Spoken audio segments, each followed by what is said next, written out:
Kita patut bersyukur, berterima kasih kepada Dia, Yesus, Tuhan dan Juru Selamat kita, Kepala Gereja, mempelai pria surga yang memelihara, membela, melindungi gerejanya, kehidupan kita sebagai tubuh Kristus. Kita dipelihara hingga sampai kepada penghujung tahun ini. Kemudian di penghujung tahun ini kita boleh bersaksi untuk menyaksikan segala kebaikan, segala kemurahan, segala pertolongan dua tangan Tuhan yang begitu hebat menghampiri setiap kehidupan kita, masing-masing pribadi lepas pribadi. Pertolongan demi pertolongan yang kita alami, semua karena panjang sabarnya Tuhan. Tuhan tidak segera melupakan kehidupan kita. Manakala kita tidak setia, tapi Dia tetap setia. Manakala kita tidak berbuat baik, Dia tetap baik kepada kehidupan kita. Dia terus memperhatikan kita bagaikan dijadikan biji mata Tuhan. Dua tangan Tuhan dengan dua tangan Tuhan yang kuat berusaha untuk membawa kehidupan kita dekat dengan Dia. Kita bersyukur, kita berterima kasih, Tuhan Yesus baik. Amin, saudaraku. Puji Tuhan, kiranya setiap kesaksian demi kesaksian dari sidang jemaat yang sudah bersaksi, kiranya itu menjadi berkat bagi sidang jemaat, juga menjadi motivasi supaya di atas segalanya nama Tuhan dipermuliakan. Apalagi kita bersaksi dengan segala kerendahan hati, dengan segala ketulusan dan kebenaran yang dari Tuhan, sesuai dengan salib yang kita pandang. Saya juga tidak lupa menyapa anak-anak Tuhan, hamba-hamba Tuhan yang sedang mengikuti pemberitaan firman Tuhan lewat live streaming, video internet, itu Facebook, dimanapun Anda berada, kiranya Tuhan memberkati kita sekaliannya. Sebab itu kita berdoa, dalam doa kita mohonkan kiranya Tuhan membukakan firman-Nya, supaya di penghujung tahun ini betul-betul kita merasakan bahwa Tuhan memulihkan hidup, ibadah, pelayanan, nikah, dan rumah tangga, sehingga kita layak untuk memasuki suatu wadah yang baru, dimasuki oleh material-material, yaitu kehidupan yang baru. Puji Tuhan, Tuhan Yesus memberkati kita. Kita berdoa, mari kita akan memperhatikan firman Tuhan di penghujung tahun 2019. Sebetulnya hari ini adalah ibadah doa penyembahan, tetapi diganti menjadi ibadah di penghujung buka tutup tahun. Puji Tuhan, namun kita tetap memperhatikan surat yang dikirim oleh Rasul Paulus kepada jemaat di Kolose, pasal yang ketiga, ayat yang ke-9, secara khusus ayat 9 bagian A. Demikian firman Tuhan. Jangan lagi kamu saling mendustai. Puji Tuhan. Jangan lagi kamu saling mendustai. Puji Tuhan. Berarti antara yang satu dengan yang lain, jangan lagi saling mendustai. Amin. Berarti antara yang satu dengan yang lain jangan lagi saling mendustai, tetapi marilah kita menampilkan hati kita masing-masing dengan sebenar-benarnya di hadapan Tuhan maupun sesama, dengan cara berkata jujur. Saya berdoa semoga semua apa yang kita ucapkan, perkatakan sebagai kesaksian kita di hadapan Tuhan merupakan perkataan yang jujur. Amin. Sebab setiap perkataan yang keluar dari dalam mulut, semuanya itu berasal dari dalam hati. Setiap perkataan-perkataan yang keluar dari dalam mulut, semuanya berasal dari hati. Amin, saudaraku. Mazmur 12 ayat 3.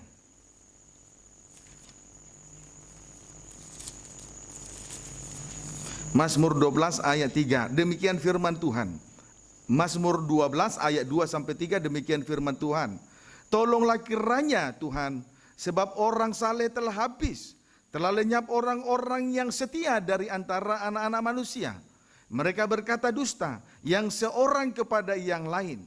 Mereka berkata dengan bibir yang manis dan hati yang bercabang. Yang dimaksud dengan berkata dusta ialah berkata-kata dengan bibir yang manis, tetapi hatinya bercabang. Saya ulangi, yang dimaksud dengan berkata dusta ialah berkata-kata dengan bibir yang manis, tetapi hatinya bercabang.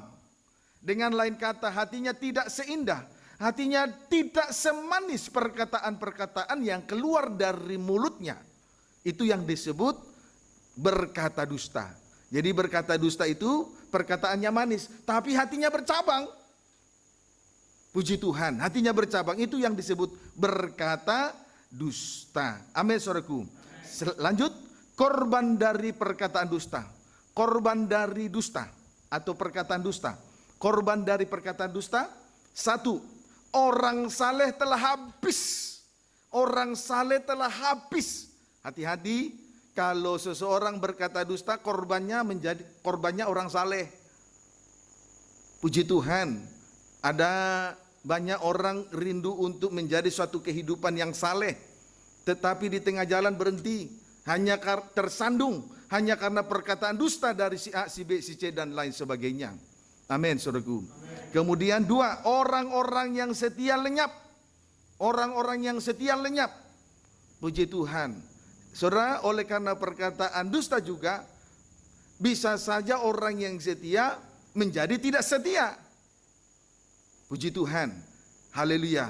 Kiranya dapat dipahami dengan baik. Sebab itu, jangan lagi kita saling mendustai, saudaraku, antara satu dengan yang lain. Tetapi marilah kita menampilkan hati kita masing-masing dengan sebenar-benarnya di hadapan Tuhan maupun di hadapan sesama. Dengan cara berkata jujur. Sebab semua perkataan yang keluar dari mulut tentu itu berasal dari dalam hati. Amin.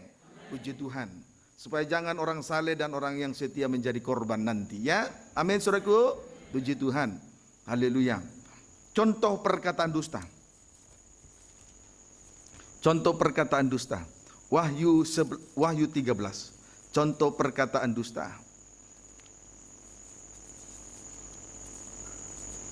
Contoh perkataan dusta, Wahyu 13 ayat 11. Binatang yang keluar dari dalam bumi. Ayat 11, dan aku melihat seekor binatang lain keluar dari dalam bumi dan bertanduk dua sama seperti anak domba, dan ia berbicara seperti seekor naga. Puji Tuhan. Seekor binatang lain keluar dari dalam bumi. Di sini kita melihat seekor binatang lain keluar dari dalam bumi. Puji Tuhan. Kemudian, adapun wujud dari binatang tersebut, titik dua. Adapun wujud dari binatang tersebut, titik dua. Bertanduk dua sama seperti anak domba. Wujud dari binatang yang keluar dari dalam bumi ini bertanduk dua sama seperti anak domba.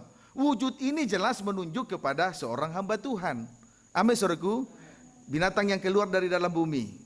Kemudian wujudnya bertanduk dua sama seperti anak domba.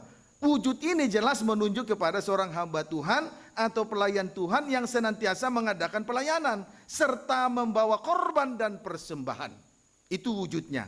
Amin, saudaraku. Hamba Tuhan yang melayani pekerjaan Tuhan dengan segala pengorbanannya.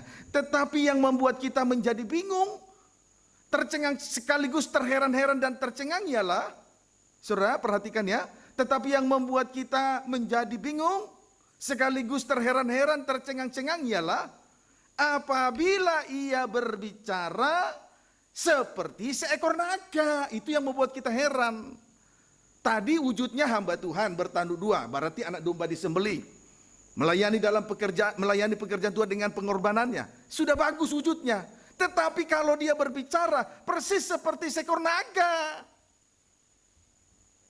berarti perkataan dan perbuatannya tidak sama. Amin. Kesimpulannya, binatang yang keluar dari dalam bumi ini tidak lain tidak bukan ialah nabi-nabi palsu. Karena wujudnya dan perkataannya tidak sama. Amin. Puji Tuhan. Dapat diikuti ya? Puji Tuhan. Di tengah kita ada seorang dosen, kita bersyukur. Amin, saudaraku. Kita bersyukur. Kalau dosen gampang mengajar, tapi dosen mau diajar juga toh. Puji Tuhan, rendah hati ya Pak dosen. Puji Tuhan. Baik, Injil Matius 7 ayat 15. Injil Matius 7 ayat 15.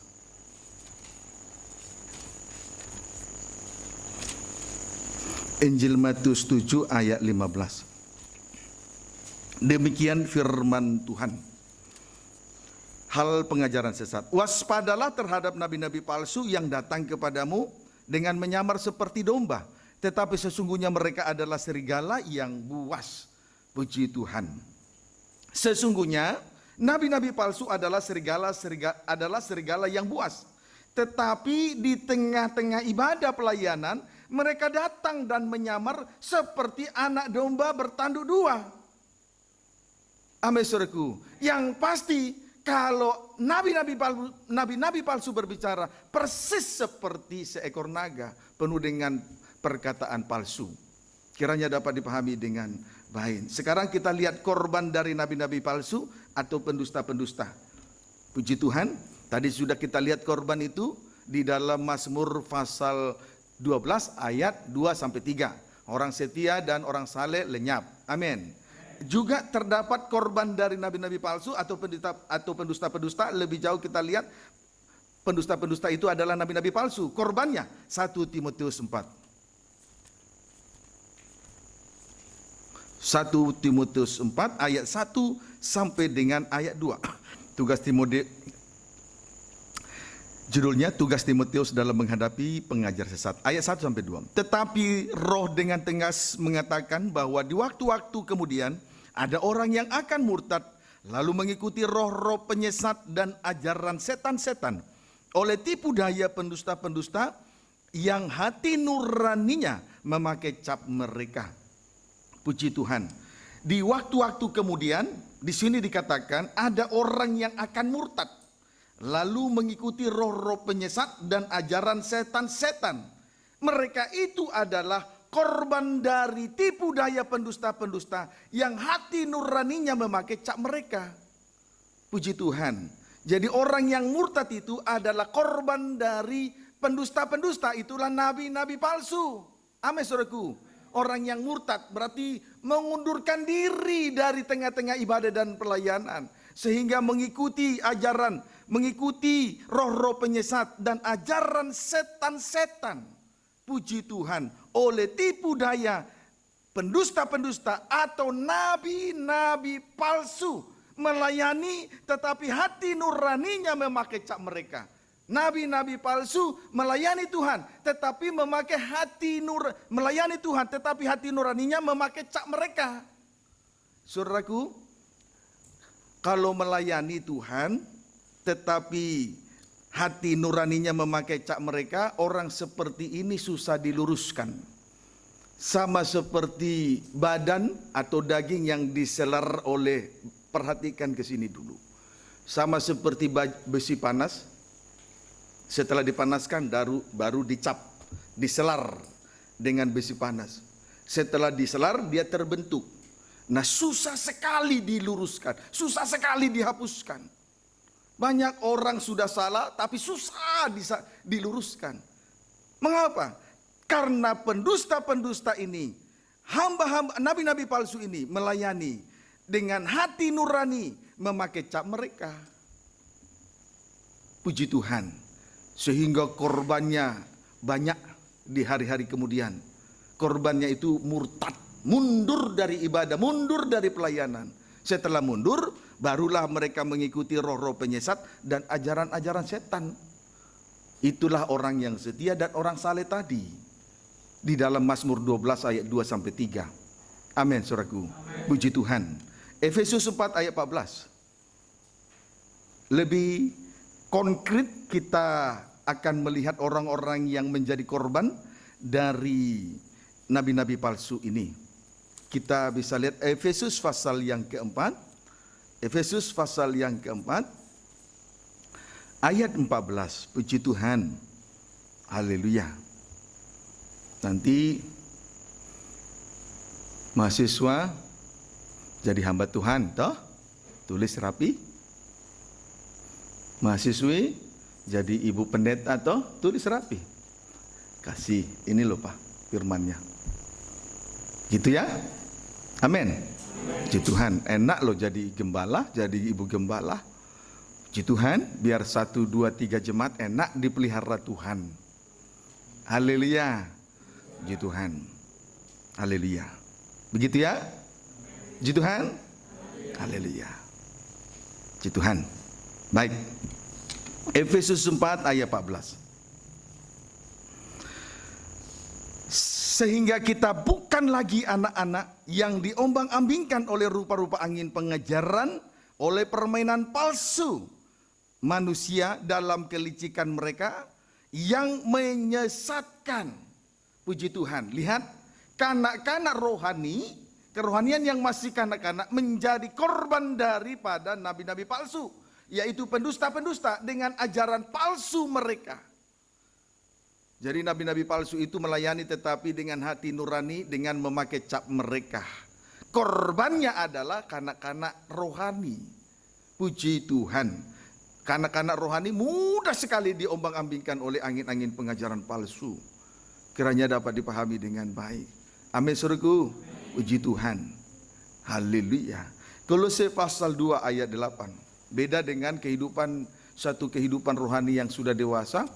Saudaraku, sangat sukar sekali untuk diombang-ambingkan oleh rupa-rupa angin pengajaran palsu. Puji Tuhan, walaupun misalnya nabi-nabi palsu itu penuh dengan tipu daya, disebut tadi pendusta-pendusta, mulutnya manis, tapi hatinya bercabang. Kalau kehidupan rohaninya dewasa, dia akan mengerti itu. Mulutnya manis, hatinya bercabang. Tetapi kanak-kanak rohani tidak mengerti. Tidak mengerti tentang kepalsuan daripada nabi-nabi palsu. Melayani tetapi dengan hati nurani, dengan cap mereka. Hati nuraninya dengan cap mereka. Anak-anak tidak tahu itu. Yang tahu adalah satu kehidupan rohani yang dewasa. Mulut manis, hati bercabang. Yang tahu hanyalah suatu kehidupan rohani yang dewasa. Amin saudaraku. Puji Tuhan. Kolose 2 ayat 8.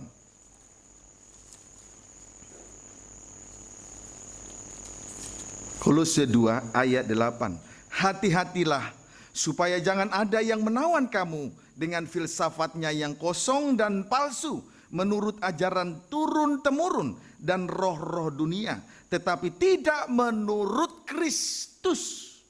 Puji Tuhan. Hati-hati, jangan terikat dengan ajaran, dua ajaran. Satu, filsafatnya yang kosong dan palsu, menurut ajaran turun-temurun. Hati-hati, jangan terikat, jangan terima ajaran, dua ajaran. Satu, filsafatnya yang kosong dan palsu, menurut ajaran turun-temurun. Puji Tuhan, kalau berita firman yang disampaikan adalah filsafat kosong, saudaraku, menurut filsafat yang kosong dan palsu menurut ajaran turun-temurun, itu bukan ajaran Kristus. Puji Tuhan. Haleluya. Kami waktu di sekolah Alkitab tidak mendapatkan ajaran filsafat. Jadi ayat menerangkan ayat saja. Karena filsafat manusia kosong. Filsafat kosong itu ajaran turun-temurun, ajaran nenek moyang. Puji Tuhan.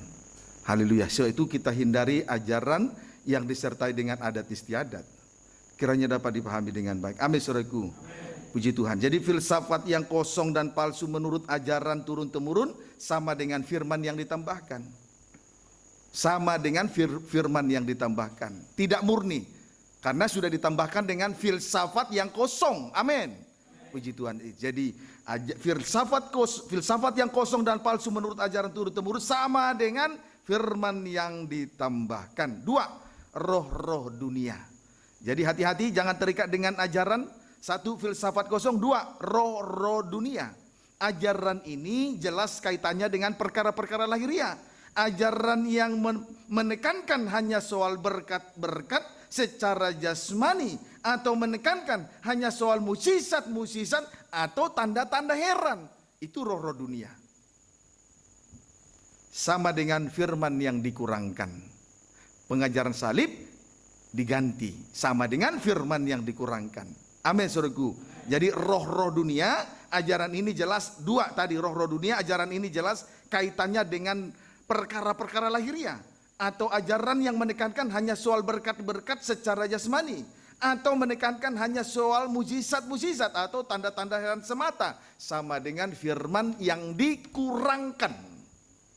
Itu firman yang dikurangkan. Puji Tuhan. Lanjut. Firman yang ditambahkan artinya menyampaikan 1-2 ayat firman Tuhan, lalu ditambahkan atau disertai dengan cerita-cerita isapan jempol, dongeng nenek tua, tahayul-tahayul, filsafat-filsafat kosong manusia, atau ajaran turun-temurun. Itu firman yang ditambahkan. Puji Tuhan. Saudaraku, tidak mungkin menyampaikan 1-2 ayat lalu ditambahkan dengan cerita isapan jempol. Misalnya tentang si kancil, si kura-kura, si buaya. Itu tidak mungkin membawa kita masuk dalam kerajaan surga. Karena cerita isapan jempol itu bukan pribadi Yesus Kristus. Itu bukan ajaran Kristus. Amin, saudaraku. Puji Tuhan. Kemudian firman yang dikurangkan, artinya pengajaran salib diganti dengan 2 hal. 1, teologi kemakmuran, sama dengan orang Kristen, tidak boleh miskin, harus kaya, itu teologi kemakmuran. Puji Tuhan. Firman yang dikurangkan artinya pengajaran salib diganti dengan 2 hal. 1, teologi kemakmuran. Apa teologi kemakmuran? Orang Kristen tidak boleh miskin, harus kaya. Berarti sama aja, hamba Tuhan harus jemaat besar seperti Musa. Tidak boleh hamba Tuhan seperti Elia. Jemaatnya 1 dewasa, 1 sekolah minggu. Itu Bapak Pendeta Elia pada masa itu. Puji Tuhan. Kemudian diganti lagi, pengajaran salib diganti dengan tanda-tanda heran ataupun mukjizat-mukjizat, tetapi salib tidak ditegakkan di tengah-tengah ibadah pelayanan tersebut. Biar sejuta kali mukjizat terjadi di depan mata, tetapi kalau salib tidak ditegakkan, sama aja pelayanan itu nol, tidak ada artinya. Puji Tuhan. Kiranya dapat dipahami dengan baik. Amin, saudaraku. Puji Tuhan. Haleluya. Itulah tadi tentang ajaran turun-temurun atau filsafat kosong menurut ajaran turun-temurun 1, dan roh-roh dunia, itu bukan ajaran Kristus. Sekarang akibat dosa dusta. Akibat dosa dusta. Yehezkiel 33. Yehezkiel 33 ayat 6.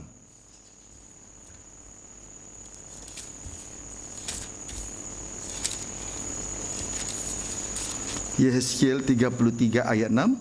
Demikian firman Tuhan. Pembacaan dimulai ayat yang ke-5. Ia mendengar suara sangkakala, atau judulnya dulu ya, tugas Yehezkiel sebagai penjaga. Ayat 6, pembacaan dimulai ayat 5. Ia atau penjaga itu mendengar suara sangkakala, tetapi ia tidak ia berarti orang lain yang sidang jemaat yang melakukan kesalahan mendengar suara sangkakala, tetapi ia tidak mau diperingatkan, tidak mau ditegur. Darahnya tertimpa kepadanya sendiri. Kalau ia mau diperingatkan, ia menyelamatkan nyawanya. Perhatikan ayat 6. Sebaliknya penjaga yang melihat pedang itu datang. Gembala sidang yang berjaga-jaga melihat pedang itu datang, tetapi tidak meniup sangkakala, tidak menegur sidang jemaat, dan bangsanya tidak mendapat peringatan, sehingga sesudah pedang itu datang, seorang dari antara mereka dihabiskan. Orang itu dihabiskan dalam kesalahannya memang, tetapi aku Tuhan berkata akan menuntut pertanggungan jawab atas nyawanya dari penjaga itu. Puji Tuhan. Apabila sidang jemaat mati karena tidak ada teguran, tidak ada pengajaran salib, atau pengajaran salib tidak ditegakkan di tengah-tengah ibadah dan pelayanan, dengar baik-baik, maka Tuhan akan menuntut darah orang itu kepada si penjaga atau gembala yang berjaga-jaga. Itulah nabi-nabi palsu. Saya melihat langsung di depan mata saya. Terlalu banyak hamba Tuhan. Mohon maaf, bukan untuk membela diri. Tadinya bukan hamba Tuhan. Saya lihat perkembangannya. Setelah jadi hamba Tuhan, dia merasa kok jadi pemimpin. Dia merasa kok jadi yang terbesar. Kok dia tidak mengambil rupa sebagai seorang hamba. Saya berpikir Ini mengertikah tanggung jawab seorang gembala yang berjaga-jaga? Puji Tuhan, kiranya dapat dipahami dengan baik. Kalau tidak ada pengajaran salib yang mengajar, yang mengoreksi, maka sidang jemaat, kalau dia binasa, maka darahnya dituntut oleh Tuhan.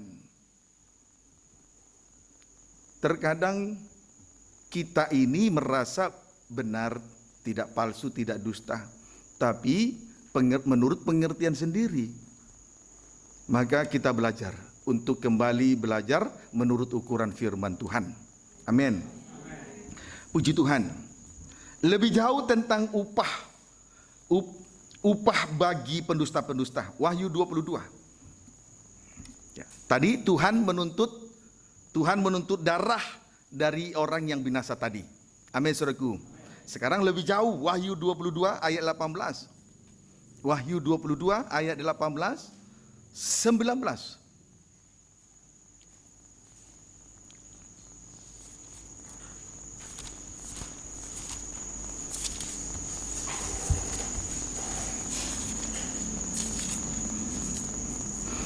Demikian firman Tuhan.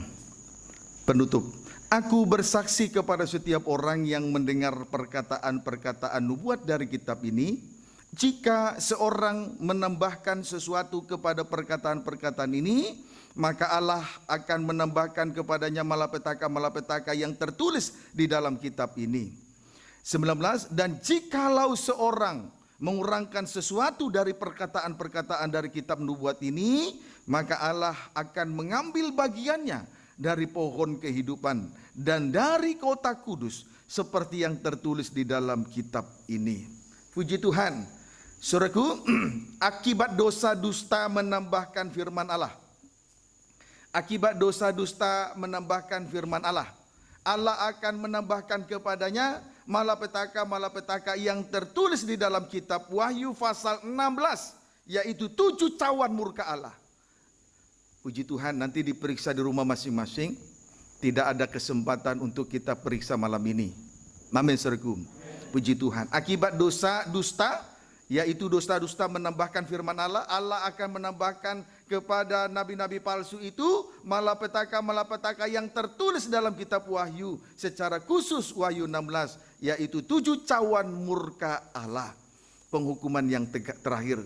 3 kali 7 yang terakhir.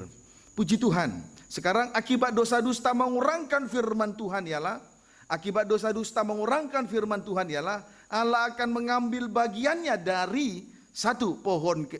Pohon kehidupan, 2. Dan dari kota kudus. Akibat dosa dusta mengurangkan firman Tuhan ialah, Allah akan mengambil bagiannya dari 1. Pohon kehidupan, 2. Dari kota kudus. Puji Tuhan. Haleluya. Apa yang dimaksud dengan kota kudus? Apa yang dimaksud dengan kota kudus? Mari kita lihat. 1 Wahyu 21 ayat 1 dan 8. Apa yang dimaksud dengan kota kudus? 1 Wahyu 21 ayat 1 dan 8. Wahyu 21 ayat 1 dan 8. Demikian firman Tuhan. Langit yang baru dan bumi yang baru. Ayat 1. Lalu aku melihat langit yang baru dan bumi yang baru. Sebab langit yang pertama dan bumi yang pertama telah berlalu, dan laut pun tidak ada lagi. Kemudian ayat 8. Tetapi orang-orang penakut, orang-orang yang tidak percaya, orang-orang keji, orang-orang pembunuh, orang-orang sundal, tukang-tukang sihir, penyembah-penyembah berhala, dan yang terakhir, dosa terakhir, semua pendusta, mereka akan mendapat bagian mereka dalam lautan yang menyala-nyala oleh api dan belerang. Inilah kematian yang kedua. Puji Tuhan. Pendusta-pendusta bagian mereka adalah nabi-nabi palsu atau pendusta-pendusta, bagian mereka adalah lautan yang menyala-nyala oleh api dan belerang. Jadi bukan langit yang baru dan bumi yang baru, melainkan bagian mereka adalah lautan yang menyala-nyala oleh api dan belerang. Bukan langit yang baru dan bumi yang baru. Inilah kematian yang kedua, sama dengan binasa untuk selama-lamanya. Kematian yang pertama, kematian seperti biasanya. seperti layaknya manusia mati. Puji Tuhan. Sedangkan kematian yang kedua, saudaraku, berada di dalam lautan yang menyala-nyala oleh api dan belerang, sama dengan binasa untuk selama-lamanya. Itu bagian mereka, pendusta-pendusta. Puji Tuhan. Kemudian B, Wahyu 21 ayat 9 sampai 11, loncat ayat 27. B, Wahyu 21 ayat 9 sampai 11, loncat ayat 27. Demikian firman Tuhan. Maka datanglah seorang dari ketujuh malaikat yang memegang ketujuh cawan, yang penuh dengan ketujuh malapetaka terakhir itu. Lalu ia berkata kepadaku, katanya, marilah ke sini, aku akan menunjukkan kepadamu pengantin perempuan mempelai anak domba. Ayat 10, lalu di dalam roh ia membawa aku ke atas sebuah gunung yang besar lagi tinggi. Dan ia menunjukkan kepadaku kota yang kudus itu, Yerusalem, turun dari surga dari Allah. Ayat 11, kota itu penuh dengan kemuliaan Allah, dan cahayanya sama seperti permata yang paling indah, bagaikan permata yaspis jernih seperti kristal. Ayat 27. Tetapi tidak akan masuk ke dalamnya sesuatu yang najis, atau orang yang melakukan kekejian, atau dusta. Dosa terakhir, kembali lagi dusta. Tetapi hanya mereka yang namanya tertulis dalam kitab kehidupan anak domba itu. Saudara, tidak masuk ke dalamnya orang-orang yang melakukan dusta. Di sini dikatakan tidak masuk ke dalamnya orang-orang yang melakukan dusta. Ke dalamnya itu menunjuk kota kudus Yerusalem baru. Amin, saudaraku. Itulah kota kudus yang kedua. Yerusalem, kota kudus, Yerusalem baru. Puji Tuhan. Haleluya. Kemudian C, Wahyu 22 ayat 1 dan 22. Wahyu 22 ayat 1 dan 22. Demikian firman Tuhan. Lalu ia menunjukkan kepadaku sungai air kehidupan yang jernih bagaikan kristal dan mengalir keluar dari tata Allah. Ya, sungai air kehidupan mengalir keluar dari tata Allah, mengalir keluar juga dari tata anak domba itu. Kemudian ayat yang ke-22, perhatikan baik-baik.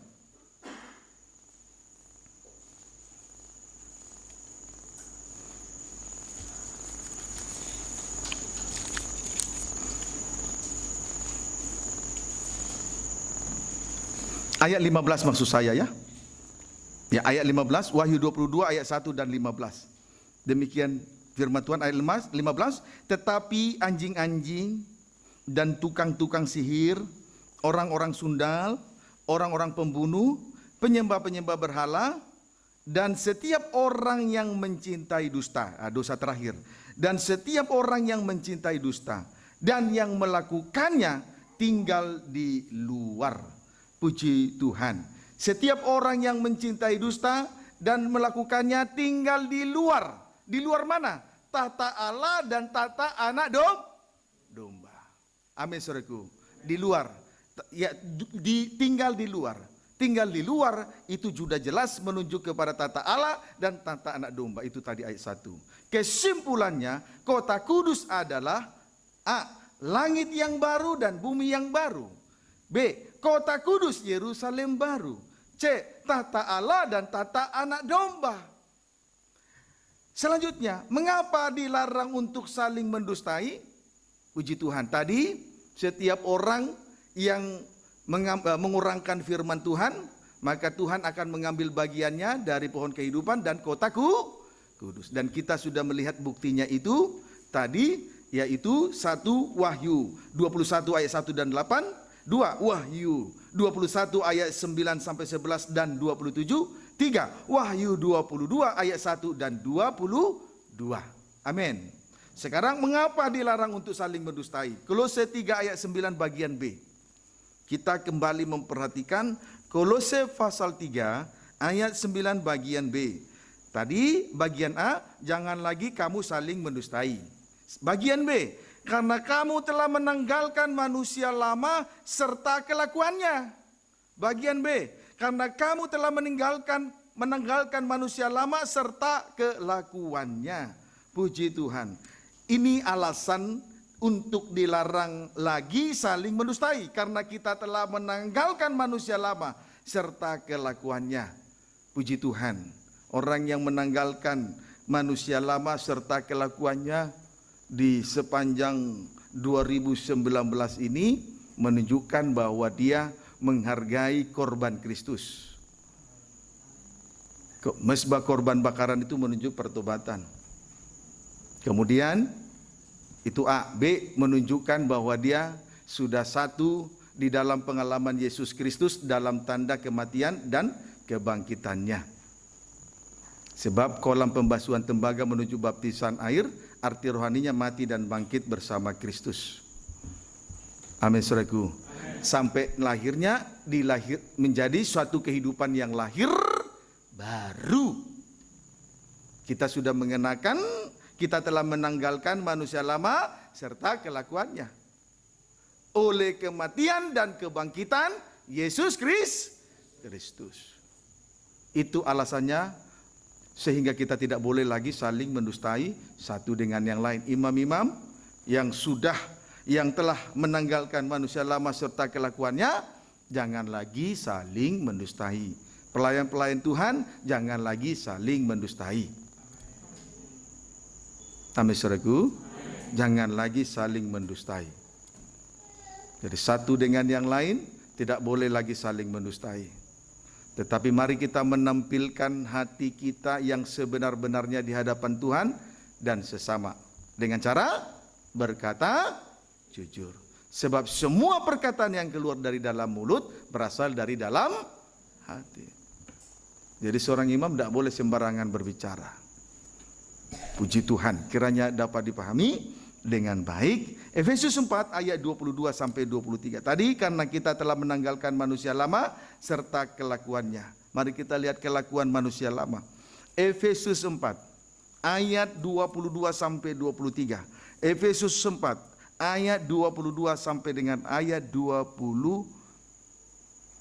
Demikian firman Tuhan. Efesus 4 ayat 22 sampai 23. Demikian firman Tuhan, yaitu bahwa kamu berhubung dengan kehidupan kamu yang dahulu harus menanggalkan manusia lama. Amin. Harus menanggalkan manusia lama. Tadi yang bersaksi harus dengan kesaksian yang tulus murni. Kesaksian itu, perkataan sebagai kesaksian harus dengan perkataan yang tulus murni. Suci, benar, dapat dipertanggungjawabkan di hadapan Tuhan maupun sesama. Amin. Jangan terlihat kesaksian menarik padahal penuh dengan dusta. Kiranya dapat dipahami dengan baik. Haleluya. Harus menanggalkan manusia lama yang menemui kebinasaannya oleh nafsunya yang menyesatkan, supaya kamu dibaharui dalam roh dan pikiranmu. Puji Tuhan. Haleluya. Jadi saudaraku, menanggalkan manusia lama serta kelakuannya, yaitu hidup di dalam hawa nafsu yang menyesatkan.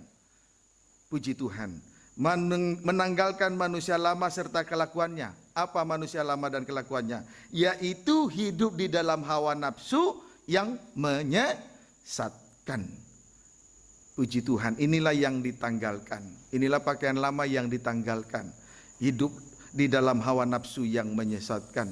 Tujuannya supaya kita dibaharui di dalam roh dan pikiran kita.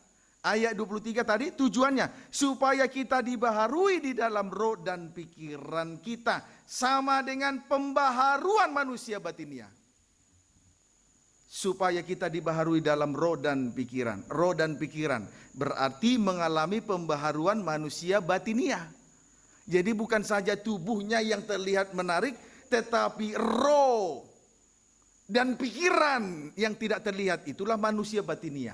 Roh dan pikiran yang tidak terlihat, itulah manusia batinia. Terjadi pembaharuan manusia batinia. Kalau kita sudah menanggalkan tabiat lama, menanggalkan pakaian lama, berarti terjadi pembaharuan dibaharui dalam roh dan pikiran. Roh, pikiran yang tidak terlihat berarti manusia batinia. Batinnya, manusia dalamnya. Jadi bukan saja terlihat baik bagian luar, tapi manusia dalamnya, manusia batinia harus dibaharui. Kiranya dapat dipahami dengan baik. Amin, saudaraku. Puji Tuhan. Haleluya. Jangan terlihat baik di luar, tapi batinnya belum dibaharui. Itu pendusta. Kiranya dapat dipahami. Saya berkali-kali kalau sudah melihat pendusta, saya selalu berkali-kali lurus, lurus, lurus. Kalau pendusta itu tidak mau, ya ujungnya jatuh juga. Begitu ya, belajar ya. Puji Tuhan. Enak kan diluruskan? Enak enggak? Kan enak diluruskan. Kalau saya sudah lihat dia perkataannya manis tapi hatinya batinnya melenceng, saya lurus, lurus, lurus. Kan anak-anak bisa dibohong-bohongi, orang dewasa tidak bisa. Biar seperti apa senyumnya si Aldo, tetap saya tahu senyum apa. Amin, saudara. Puji Tuhan. Puji Tuhan. Apalagi disertai pergerakan, oh lebih kelihatan lagi. Puji Tuhan. Haleluya. Jadi tujuannya supaya kita dibaharui dalam roh dan pikiran kita, sama dengan pembaharuan manusia batinia. 2 Korintus 4. 2 Korintus 4 ayat yang ke-16 sampai dengan ayat 18. Demikian firman Tuhan. Jangan tawar hati, jangan waktu menghadap maut. Itu juga waktu menghadap maut. Ayat 16. Sebab itu kami tidak tawar hati, tetapi meskipun manusia lahiriah kami semakin merosot, namun manusia batinia kami dibaharui dari sehari ke sehari. Sebab penderitaan ringan yang sekarang ini mengerjakan bagi kami kemuliaan kekal yang melebihi segala-galanya, jauh lebih besar daripada penderitaan kami.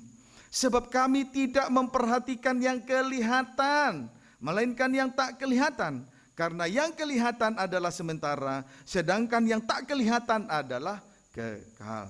Puji Tuhan. Ketika manusia batinia dibaharui dari sehari ke sehari, maka secara otomatis manusia lahiriah akan semakin merosot. Tetapi kalau manusia lahiriah yang menonjol, manusia dalam, manusia batinia, roh dan pikiran akan menonjol. Kalau lahiriah merosot, manusia batinnya merosot. Kalau lahiriah merosot, berarti batinnya yang menonjol. Puji Tuhan. Amin. Puji Tuhan. Jadi ketika manusia batinia dibaharui dari sehari ke sehari, maka manusia lahiriah kita akan semakin merosot. Manusia rohani hanya memperhatikan yang rohani.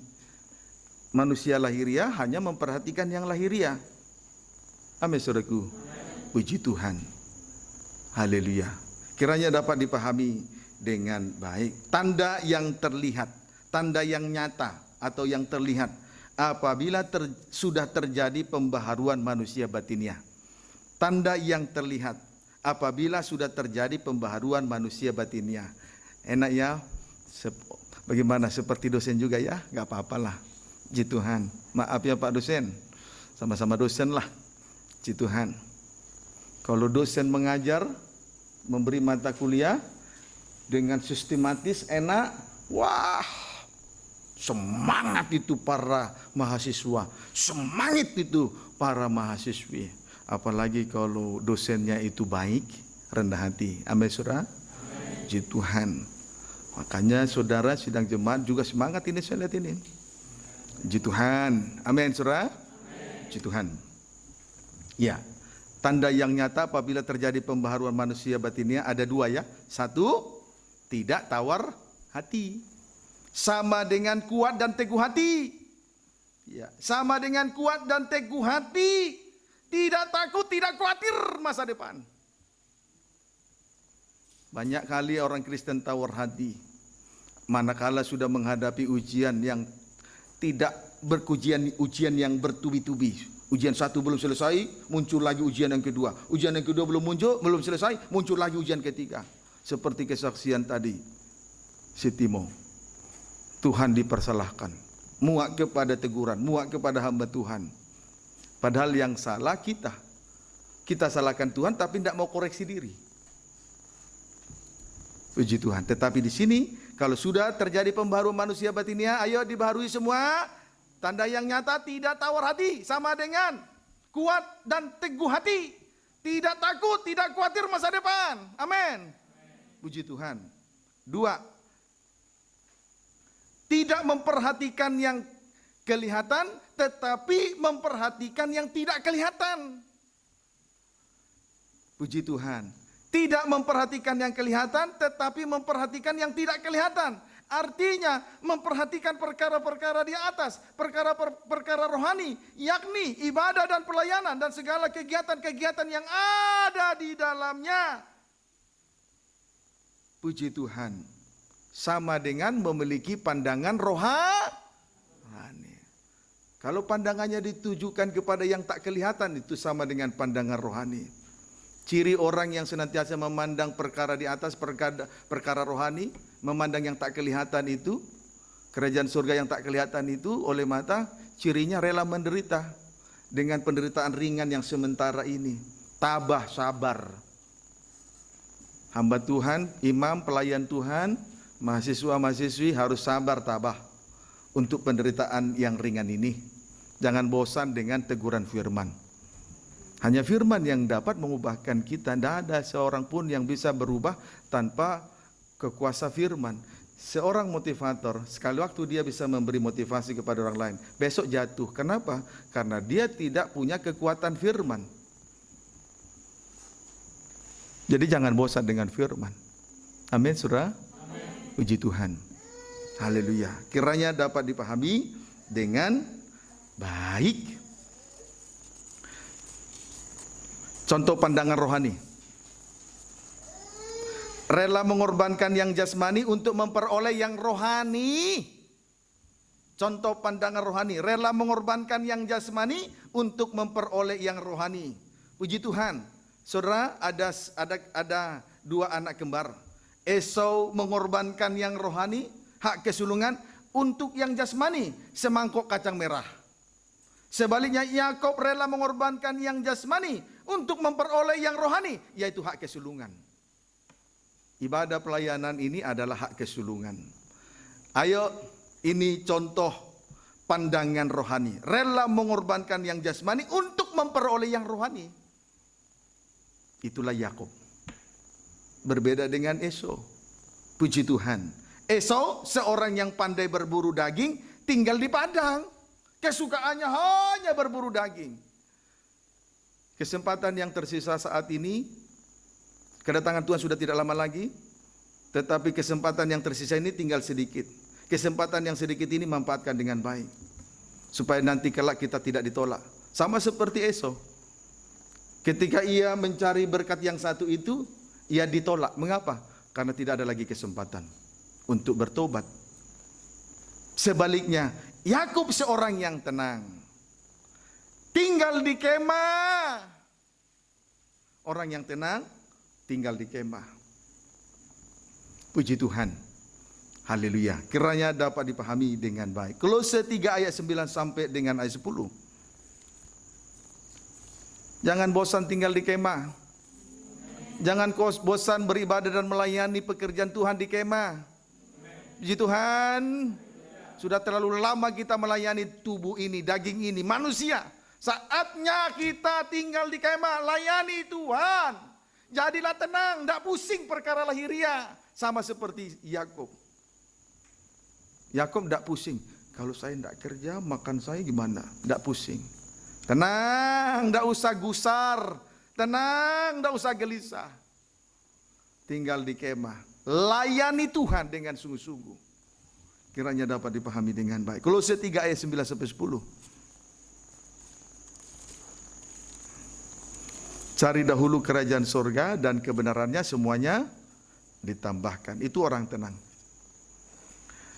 Kolose pasal 3 ayat 9 sampai 10. Demikian firman Tuhan.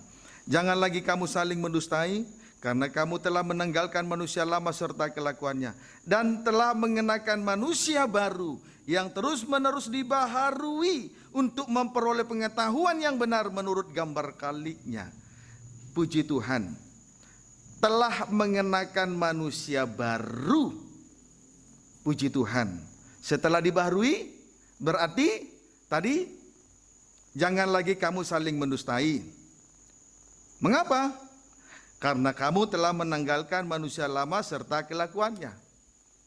Kemudian telah mengenakan manusia baru yang terus-menerus dibaharui untuk memperoleh pengetahuan yang benar menurut gambar kaliknya. Sudah menanggalkan pakaian lama, kemudian masuk dalam pembaharuan manusia batinia dengan dua tanda tadi. Puji Tuhan, amin saudaraku. Mengenakan manusia baru. Puji Tuhan, mengenakan manusia baru berarti satu kehidupan yang sudah dibaharui. Sudah dibaharui. Manusia batinianya sudah dibaharui. Puji Tuhan. Haleluya. Semoga dengan kesaksian kita masing-masing tadi bukan saja untuk memotivasi sidang jemaat, tetapi biarlah kiranya pengakuan ini tanda sebuah kelepasan dari pakaian yang lama dan kelakuannya yang penuh hawa nafsu tadi. Puji Tuhan. Amin saudaraku. Puji Tuhan. Terjadi kelepasan. Manusia baru menjadi satu kehidupan manusia baru. Berarti manusia yang sudah mengalami pembaharuan manusia batinia. Arah dari pembaharuan ialah arah dari pembaharuan. Saya baca dulu ayat 10. Telah mengenakan manusia baru yang terus-menerus dibaharui tadi untuk memperoleh pengetahuan yang benar menurut gambar kaliknya. Arah dari pembaharuan ialah untuk memperoleh pengetahuan yang benar menurut gambar kaliknya. Arah dari pembaharuan ialah untuk memperoleh pengetahuan yang benar menurut gambar kaliknya. Efesus 4 ayat 13.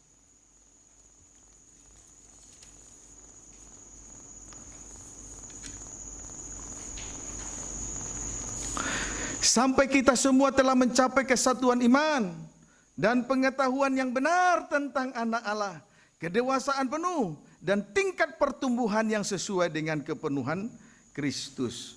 Memperoleh pengetahuan yang benar tentang anak Allah berarti sudah mencapai kedewasaan penuh. Kalau kita memperoleh pengetahuan yang benar tentang kaliknya, kalik berarti tentang sang pencipta, saudaraku, berarti kita sudah mencapai kedewasaan penuh. Kalau kita sudah memperoleh pengetahuan yang benar tentang anak Allah atau sang kaliknya, berarti kita sudah mencapai kedewasaan penuh. Puji Tuhan, mencapai kedewasaan penuh. Kemudian dua, mencapai pertumbuhan yang sesuai dengan kepenuhan Kristus. Mencapai pertumbuhan yang sesuai dengan kepenuhan Kristus. Berarti inilah pertumbuhan rohani yang sehat. Pertumbuhan rohani yang sehat itu mengarah, pertumbuhan yang rohani yang sehat itu pertumbuhan yang sesuai dengan kepenuhan Kristus. Sampai kepada kepenuhan Kristus. Puji Tuhan. Haleluya. Jadi pertumbuhan itu bukan sesuai dengan pertumbuhan rohani itu bukan sesuai dengan perkembangan zaman, bukan. Tetapi pertumbuhan rohani yang sehat harus sesuai dengan kepenuhan Kristus. Harus sesuai dengan kepenuhan Kristus, bukan sesuai dengan perkembangan zaman. Kalau sesuai dengan pertumbuhan rohani sesuai dengan perkembangan zaman, saya jadi teringat dengan kesaksian daripada Usa dan Ayo. Waktu mereka mengantar tabut perjanjian, tabut itu diletakkan di dalam kereta yang baru. Nah, ini kan perkembangan zaman ini. Sesuatu yang baru masuk ke gereja. Puji Tuhan. Kalau dulu hamba Tuhan rapi dalam melayani Tuhan, pakai kemeja rapi, pakai dasi rapi. Sekarang udah perkembangan zaman terjadi masuk ke gereja. Nggak usah pakai rapi-rapi. Kaos oblong, sudah. Jas, begitu saja sudah. Levis, melayani Tuhan. Kalau masih mempertahankan yang lama, kuno. Nggak pas perkembangan zaman. Bukan itu pertumbuhan rohani sesuai dengan kepenuhan Kristus yang saya maksud. Tidak seperti itu. Nanti akhirnya sama seperti Usa dan Ayo. Membawa tabut tapi diletakkan di kereta, ditarik di kereta yang baru. Kalau dipertahankan yang lama kuno. Sebab itu ditaruh di kereta yang baru. Padahal seharusnya dipikul. Puji Tuhan. Amin, saudaraku. Tabut perjanjian itu gelangnya ada 4 di setiap sisinya. Supaya apa? Tongkat pengusungnya ditusuk dari sisi kiri, ditusuk dari sisi kanan. Sehingga 4 orang imam-imam yang memang suku Lewi harus memikul tabut itu. Sama tinggi, sama rendah. Tidak boleh ada yang menonjol, tidak boleh ada yang rendah. Tidak boleh ada yang sombong, tidak boleh ada yang minder. Susah nanti. Tidak boleh rendah diri. Amin, saudara. Puji Tuhan. Haleluya. Jadi tidak boleh. Jadi bukan pertumbuhan yang saya maksud adalah pertumbuhan yang sesuai dengan kepenuhan Kristus, bukan pertumbuhan menurut perkembangan zaman. Ujung-ujungnya ayo mati. Mengapa? Saat lembu sapi itu terpeleset, terpelecok, maka tabut itu hampir terjatuh. Maka Usap pegang tabut perjanjian, ingin campur tangan dengan tabut perjanjian. Hubungan kita dengan Tuhan adalah hubungan tabut, hubungan nikah suci. Itu tidak boleh dicampur tangan oleh manusia. Nanti mati nanti. Sebab itu hubungan nikah suci harus dipertahankan. Jangan ada orang mau tahu dengan nikah orang lain. Amin, saudaraku. Puji Tuhan. Kalau tidak mati rohani. Itu yang sedang terjadi, yang disaksikan oleh Timotius tadi. Puji Tuhan. Diluruskan tidak mau, jatuhlah. Tapi sekarang sudah mau diluruskan. Belajar. Jangan emosi sementara sudah salah. Rugi sendiri, bukan Tuhan yang rugi. Puji Tuhan. Amin, saudara. Si Maria juga harus bertobat engkau. Banyak-banyak bertobat. Kalau ditegur harus mau. Karena teguran itu didikan yang baik. Mendewasakan kita sampai setelah kedewasaan penuh. Kemudian mencapai pertumbuhan yang sesuai dengan kepenuhan Kristus. Bukan sesuai dengan perkembangan zaman. Kiranya dapat dipahami dengan baik. Ayat 15. Demikian firman Tuhan. Tetapi dengan teguh berpegang kepada kebenaran, di dalam kasih kita bertumbuh, di dalam segala hal ke arah Dia. Kristus adalah kepala. Amin.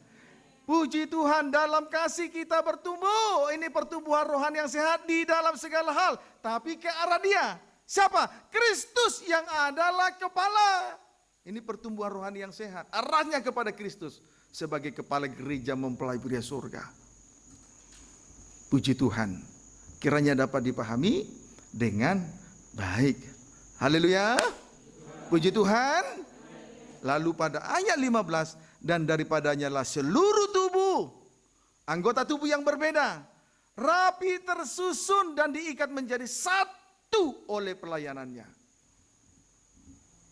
Kalau pertumbuhan rohani itu pertumbuhan rohani yang sehat, berarti arahnya kepada Kristus kepala. Kalau arahnya kepada Kristus sebagai kepala, maka seluruh tubuh terlihat dengan dua hal. Satu, rapi tersusun. Sama seperti rumah yang dibangun, saudaraku, rapi tersusun. Bata di atas bata atau batu di atas batu, rapi tersusun.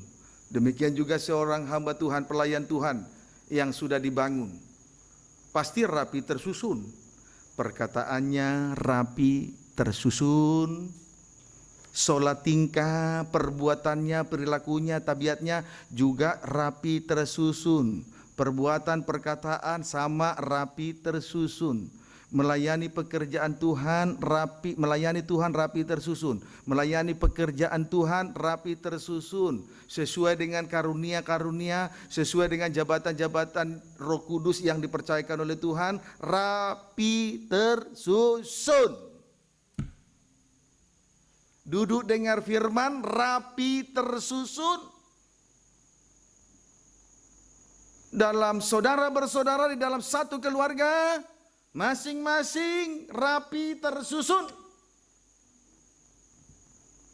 Semua rapi tersusun. Sampai di luaran sana rapi tersusun. Jangan kita sudah mengikuti suatu pendidikan Alkitab tapi tidak rapi tersusun. Malu Tuhan Yesus.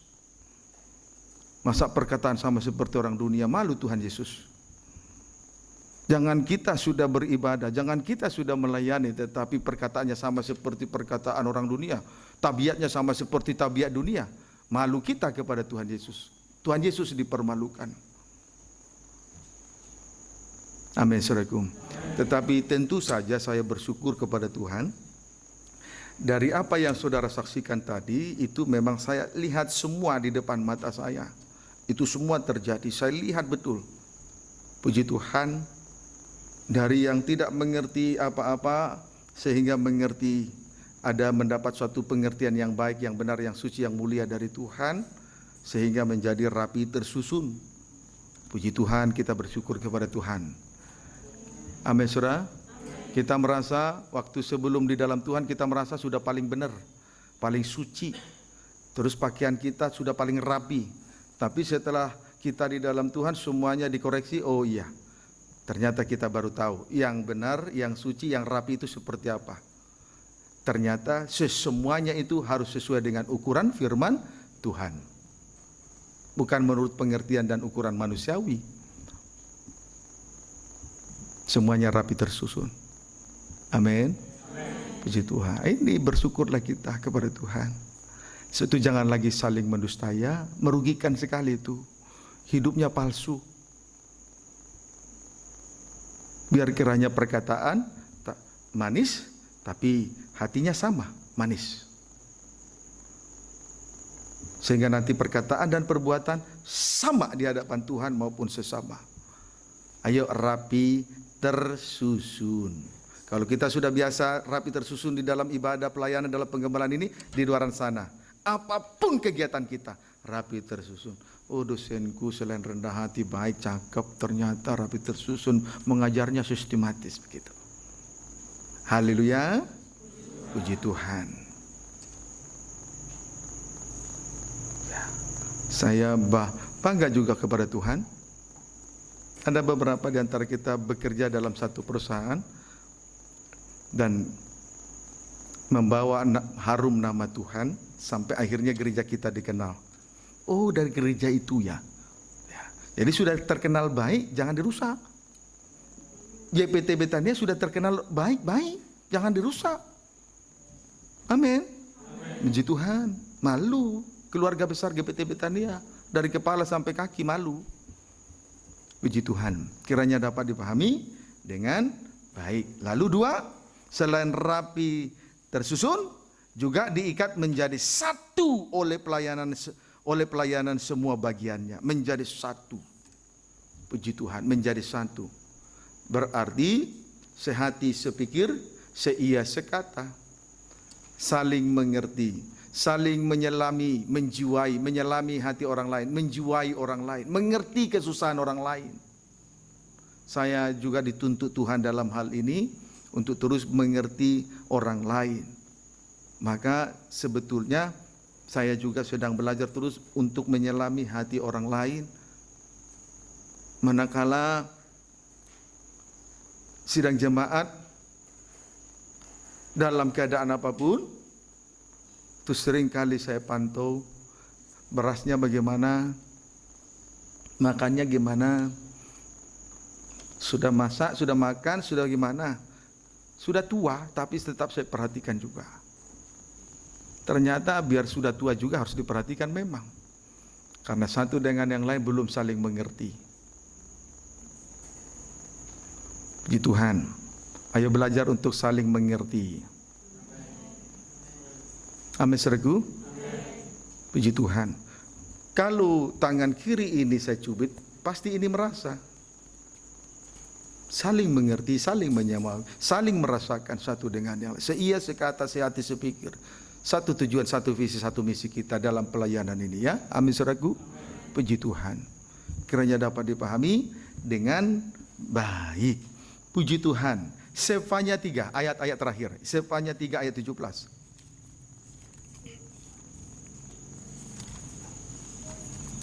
Tidak perlu panjang-panjang.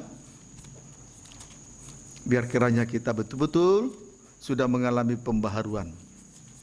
Amin. Puji Tuhan. Sepanjang 3 ayat 17.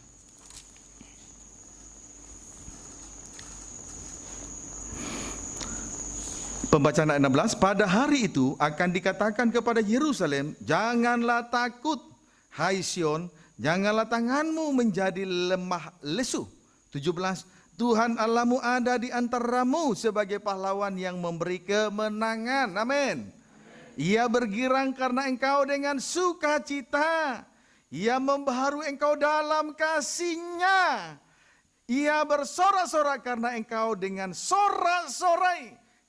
Kita semua dibaharui oleh karena kasih-Nya.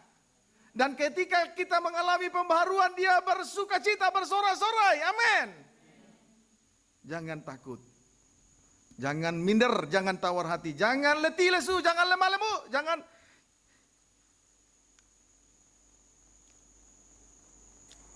janganlah takut, hai Sion, janganlah tanganmu menjadi lemah dan lesu.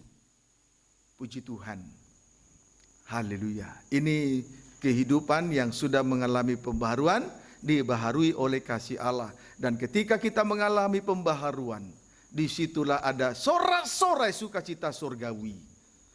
Dan itu akan kita alami juga selama kita ada di bumi ini. Baik dalam hidup, dalam ibadah, dalam pelayanan, dalam nikah rumah tangga. Semuanya akan mengalami sukacita. Puji Tuhan. Tidak usah minder. Tidak usah putus asa. Yakinkan, pastikan diri bahwa Tuhan kita telah berkemenangan di atas kayu salib. Amin.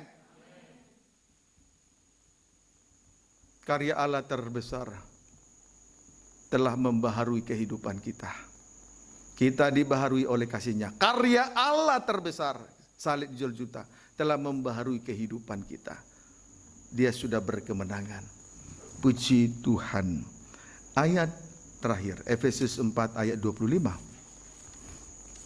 Ayat pamungkas, Efesus 4 ayat 25.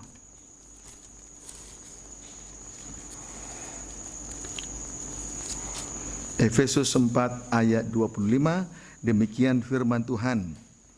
Karena itu, boleh saya baca 23 ayat, supaya kamu dibaharui di dalam roh dan pikiran, pembaharuan manusia batinnya. Ayat 24, dan mengenakan manusia baru yang telah diciptakan menurut kehendak Allah di dalam kebenaran dan kekudusan yang sesungguhnya. Ayat 25, karena itu buanglah dusta, berkatalah benar seorang kepada yang lain, karena kita adalah sesama anggota. Amin, saudaraku. Ayo, tidak boleh saling mendustai karena kita sesama anggota. Jangan saling menyakiti ya. Lahir batin ya, amin. Supaya kita ada damai sejahtera dalam nikah, dalam rumah tangga, dalam hidup, ibadah, pelayanan. Satu dengan yang lain. Tidak boleh lagi saling mendustai. Mengapa? Karena kita sesama anggota. Tidak boleh saling menyakiti lagi. Terlihat manis, ternyata menyakiti. Puji Tuhan. Tidak boleh lagi berkata dusta. Mengapa? Karena kita adalah sesama anggota tubuh. Kalau memang kita sesama anggota tubuh, harus merasakan apa yang dirasakan oleh orang lain. Jangan hari ini kita seperti menangis-menangis, seperti meluap-luap emosinya. Tapi besok terulang lagi. Saya salah, besok diulangi lagi. Minta maaf, saya salah, diulang lagi. Kan sudah enggak benar. Ayo, jangan lagi saling mendustai. Mengapa? Karena kita adalah sesama anggota tubuh. Amin. Tuhan Yesus berkati kita semua.